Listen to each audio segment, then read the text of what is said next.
Hello, എല്ലാവർക്കും നമസ്കാരം. ഇന്നത്തെ വീഡിയോയിൽ ഒരു ബ്ലോണ്ടി റെസിപ്പിയാണ്. ബ്ലോണ്ടി എന്ന് പറയുമ്പോൾ അത്ര കോമൺ ആയിട്ടുള്ളൊരു സാധനമല്ല. ബ്രൗണി എല്ലാവർക്കും കോമൺ ആയിട്ട് അറിയാം. പക്ഷേ വൈറ്റ് ചോക്ലേറ്റ് വെച്ച് ചെയ്യുന്ന ബ്രൗണി പോലത്തെ ഒരു കേക്ക് ഐറ്റം തന്നെയാണ് ബ്ലോണ്ടിയും. അപ്പോൾ അതെങ്ങനെ ഉണ്ടാക്കാമെന്ന് നോക്കാം. വളരെ ഈസി ആയിട്ട് തന്നെ നമുക്ക് ഉണ്ടാക്കിയെടുക്കാൻ പറ്റും. ഒരു 170 ഗ്രാം റൂം ടെമ്പറേച്ചറിലുള്ള butter, 1 cup white chocolate, 300 gram maida. 300 gram എന്ന് പറയുമ്പോൾ 2.25 കപ്പ്, മെഷറിംഗ് കപ്പിന് 2.25 കപ്പ്. അതിലേക്ക് 1 ടീസ്പൂൺ ബേക്കിംഗ് സോഡ, 1/2 ടീസ്പൂൺ ഉപ്പ്, 1 ടേബിൾ സ്പൂൺ കോൺഫ്ലോർ. ഇത്രയൊന്ന് മിക്സ് ചെയ്തെടുക്കണം. കോൺഫ്ലോറിൻ്റെ ഇടുന്ന വീഡിയോ മിസ്സായതാണ്. 1.25 കപ്പ് ബ്രൗൺ ഷുഗറും 1/2 കപ്പ് വൈറ്റ് ഷുഗറും ആവശ്യമുണ്ട്. ഇത് രണ്ടും ഞാൻ ഒന്ന് പൊടിച്ചു വെച്ചതാണ്. നമുക്ക് 2 മുട്ടയും ആവശ്യമുണ്ട്. ബട്ടർ ഒന്ന് ആദ്യം മെൽറ്റ് ചെയ്തെടുക്കണം. മൈക്രോവേവ് ഉള്ളവർക്ക് ഒരു 30 സെക്കൻഡ് മൈക്രോവേവിൽ വെച്ചിട്ട് മെൽറ്റ് ചെയ്തെടുക്കാം. അല്ലെങ്കിൽ അടുപ്പത്തൊരു പാനിൽ വളരെ സ്ലോ ഫ്ലെയിമിലൊന്ന് കുറച്ച് നേരം ഒന്ന് ഓണാക്കി വെച്ചാൽ തന്നെ ബട്ടർ ഉരുക്കി കിട്ടും. ഒരുപാട് ഫ്ലെയിമൊന്നും കൂട്ടി വെക്കരുത്, ചെറുതായിട്ടൊന്ന് മെൽറ്റായി കിട്ടിയാൽ മാത്രം മതി. അതിലേക്ക് ഞാൻ പഞ്ചസാര പൊടിച്ചത് ഇട്ട് കൊടുത്തിട്ടുണ്ട്. വൈറ്റ് ഷുഗർ 1/2 കപ്പും ബ്രൗൺ ഷുഗർ 1.25 കപ്പുമാണ് ചേർത്തിട്ടുള്ളത്. ബ്രൗൺ ഷുഗർ കേക്ക് മെറ്റീരിയൽസൊക്കെ വാങ്ങുന്ന ഷോപ്പിൽ വാങ്ങിക്കാൻ കിട്ടും. നന്നായിട്ട് മിക്സ് ചെയ്യണം.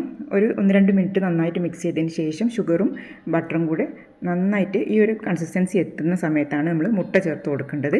ഓരോ മുട്ട വീതം ചേർത്ത് കൊടുക്കാം. നമ്മളാകെ 2 മുട്ടയാണ് എടുത്ത് വെച്ചത്. ആദ്യത്തെ മുട്ട ഞാൻ ചേർത്തിട്ട് നന്നായിട്ട് മിക്സ് ചെയ്യുന്നുണ്ട്. അതിനുശേഷം 1 ടീസ്പൂൺ വാനില എസൻസ് കൂടെ ചേർത്ത് കൊടുക്കാം. വീണ്ടും ഒന്നുകൂടെ മിക്സ് ചെയ്യാം. അതിനുശേഷം അടുത്ത മുട്ട കൂടെ ചേർത്ത് നന്നായിട്ട് മിക്സ് ചെയ്തെടുക്കാം. നല്ലൊരു ഫ്ലഫി ആയിട്ടുള്ളൊരു ബാറ്ററായിട്ട് കിട്ടണം. അതുവരെ നമുക്ക് ബീറ്റ് ചെയ്തുകൊണ്ടേ ഇരിക്കണം. ഇടയ്ക്കിടയ്ക്ക് സ്റ്റോപ്പ് ചെയ്യുക, പിന്നെയും ബീറ്റ് ചെയ്യുക. അങ്ങനെ ചെയ്താൽ നന്നായിട്ട് തന്നെ മിക്സായി നല്ല അടിപൊളിയായിട്ട് കിട്ടും. കുറച്ച് കളറൊക്കെ ഒന്ന് ചേഞ്ചായി വരും.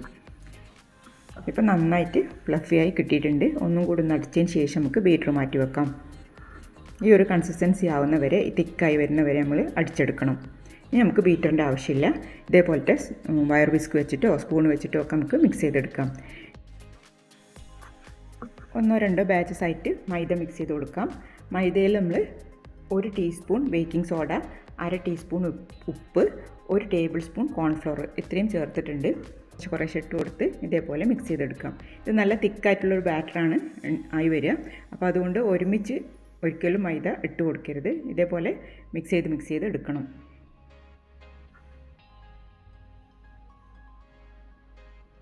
നല്ല ടേസ്റ്റി ആയിട്ടുള്ളൊരു സാധനമാണിത്. ബ്രൗണി പോലെ തന്നെ കുട്ടികൾക്കൊക്കെ ഒരുപാട് ഇഷ്ടമാവും. നമ്മൾ മൈദ മുഴുവനും ചേർത്തിട്ടുണ്ട്. നന്നായിട്ടൊന്നും കൂടെ മിക്സ് ചെയ്യുക. അതിനുശേഷം നമ്മൾ എടുത്ത് വെച്ചിട്ടുള്ള ചോക്ലേറ്റ് ഇട്ട് കൊടുക്കണം. ചോക്ലേറ്റ് ചിപ്സ് ഉണ്ടെങ്കിൽ അത് ഇട്ട് കൊടുക്കാം. ഞാനിപ്പോൾ മോർഡേൻ്റെ വൈറ്റ് ചോക്ലേറ്റ് ഇതേപോലെ കഷ്ണങ്ങളാക്കി മുറിച്ചെടുത്തതാണ്. ഓരോരുത്തരെ ഇഷ്ടം പോലെ ചെയ്യാം. നന്നായിട്ട് ഒന്നുകൂടെ മിക്സ് ചെയ്ത് കൊടുക്കുക. എല്ലാ ഭാഗത്തും ചോക്ലേറ്റ് എത്തുന്ന രീതിയിൽ മിക്സ് ചെയ്ത് കൊടുക്കുക. ഞാനൊരു 1/4 ഭാഗം ചോക്ലേറ്റും മിക്സിലേക്ക് ഇട്ടിട്ടുണ്ട്. കുറച്ചവിടെ ബാക്കി വെച്ചിട്ടുണ്ട്, മേലെ ഒന്ന് ഇട്ട് കൊടുക്കാൻ വേണ്ടിയിട്ടാണ്. ഈ മിക്സിങ് നടന്നുകൊണ്ടിരിക്കുമ്പോൾ തന്നെ നമ്മൾ ഓവൻ പ്രീ ഹീറ്റ് ചെയ്യാനിടണം. ഒരു 180 ഡിഗ്രിയിൽ 10 മിനിറ്റ്സാണ് പ്രീ ഹീറ്റിംഗ് ടൈം. കേക്ക് ടിന്നും ഇതേപോലെ തന്നെ റെഡിയാക്കി വെക്കണം. ഞാനിപ്പോൾ ഒരു 8 ഇഞ്ചിൻ്റെ കേക്ക് ടിന്നിലേക്കാണ് ഇത് ഒഴിച്ചു കൊടുക്കുന്നത്. നല്ല തിക്കായിട്ടുള്ള ബാറ്റർ ആയതുകൊണ്ട് തന്നെ നമ്മൾ ഇട്ടതിന് ശേഷം ലെവൽ ചെയ്ത് കൊടുക്കണം. ആദ്യം കുറച്ചിട്ടൊന്ന് ലെവൽ ചെയ്തതിന് ശേഷം ബാക്കി കൂടെ ഇട്ട് കൊടുക്കാം. ഇത് കുറച്ചും കൂടെ തിക്നെസ് കുറഞ്ഞ ബ്ലൗണ്ടിയാണ് വേണ്ടതെങ്കിൽ 10 ഇഞ്ചിൻ്റെ ട്രേയിൽ നമുക്കിത് ചെയ്യാൻ പറ്റും. സെയിൽ ചെയ്യുന്നവർക്കൊക്കെ നല്ലൊരു ഐറ്റമാണിത്. നല്ല പ്രൈസാണ്. നമ്മൾ പുറത്തുനിന്ന് വാങ്ങിക്കുമ്പോൾ ഒരു പീസിന് തന്നെ നല്ല റേറ്റ് കൊടുക്കണം.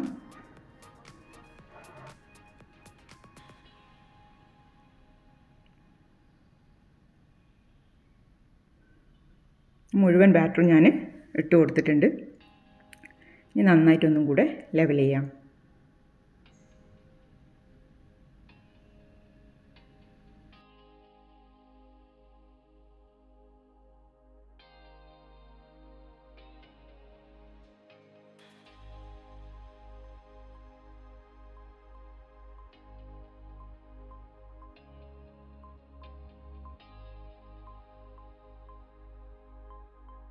നന്നായിട്ട് ലെവൽ ചെയ്തതിന് ശേഷം ബാക്കി വെച്ച ചോക്ലേറ്റ് ചിപ്സും കൂടെ നമുക്ക് ചേർത്ത് കൊടുക്കാം.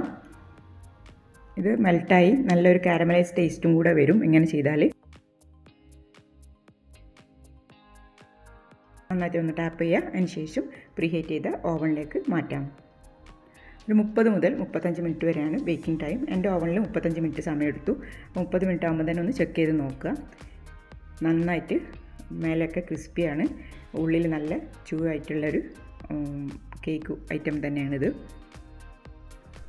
ഈ ഒരു അളവിൽ തന്നെ ഉണ്ടാക്കിയാൽ നല്ല പെർഫെക്റ്റ് ആയിട്ട് തന്നെ ആർക്കും ഉണ്ടാക്കിയെടുക്കാൻ പറ്റുന്ന ഒരു പെർഫെക്റ്റ് റെസിപ്പിയാണ്. ഇപ്പം വൈറ്റ് ചോക്ലേറ്റ് ലവേഴ്സൊക്കെ ഉണ്ടെങ്കിൽ തീർച്ചയായിട്ടും ഉണ്ടാക്കി നോക്കണം. നല്ല പെർഫെക്റ്റായിട്ട് നമുക്ക് വീട്ടിൽ തന്നെ ഉണ്ടാക്കി ചെറിയ ചിലവിൽ ഉണ്ടാക്കിയെടുക്കാൻ പറ്റും. നല്ല അടിപൊളിയായിട്ട് തന്നെ വന്നിട്ടുണ്ട്. പുറമേ നല്ല ക്രഞ്ചിയാണ്, ഉള്ളിൽ നല്ല ചുവയായിട്ടുള്ള പെർഫെക്റ്റ് ബ്ലോണ്ടിയാണ്. അപ്പോൾ റെസിപ്പി എല്ലാവർക്കും ഇഷ്ടപ്പെട്ടിട്ടുണ്ടാവുമെന്ന് വിചാരിക്കുന്നു. ഇഷ്ടപ്പെട്ടിട്ടുണ്ടെങ്കിൽ ലൈക്ക് ചെയ്തും ഷെയർ ചെയ്തും കമൻറ്റ് ചെയ്തൊക്കെ സപ്പോർട്ട് ചെയ്യുക. Thanks for watching.